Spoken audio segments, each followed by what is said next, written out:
Famous makeup ஆர்டிஸ்டான Ashmita தொடர்ந்து அவங்களுடைய pregnancy journey முழுவதையுமே அவங்களோட இன்ஸ்டாகிராமில் அப்டேட் பண்ணிட்டு இருந்தாங்க.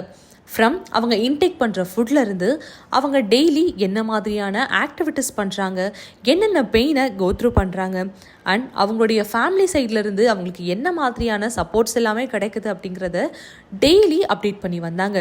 இந்த மாதிரி அவங்களுடைய லைஃப் ரொம்ப அழகாக பீஸ்ஃபுல்லாக போயிட்டுருக்கும் பொழுது தான் அவங்களுடைய ஃபேமிலிக்குள்ளே நிறைய பூகம்பங்கள் வெடிச்சதுன்னே சொல்லலாம். அவங்களுடைய ஹஸ்பண்ட் விஷ்ணு மேலே ஸ்கேம் அலிகேஷன் முதல்ல வைக்கப்பட்டுச்சு. ஆனால் அதற்கும் அவங்களுக்கும் எந்த ஒரு சம்பந்தமும் இல்லைன்னு சொன்னதும் நிறைய நெகட்டிவ் கமெண்ட்ஸ் அஷ்மிதா மேல திரும்ப ஆரம்பிச்சது.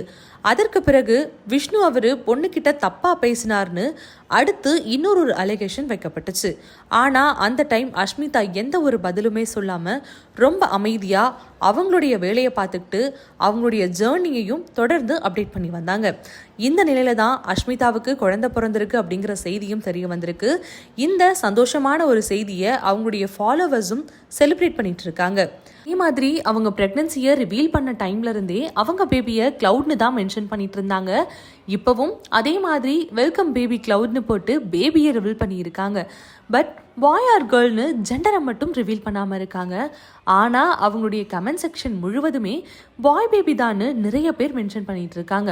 அட் த சேம் டைம் அவங்களுக்கு நிறைய பேர் அவங்களுடைய வாழ்த்துக்களையும் தெரிவித்து வராங்க.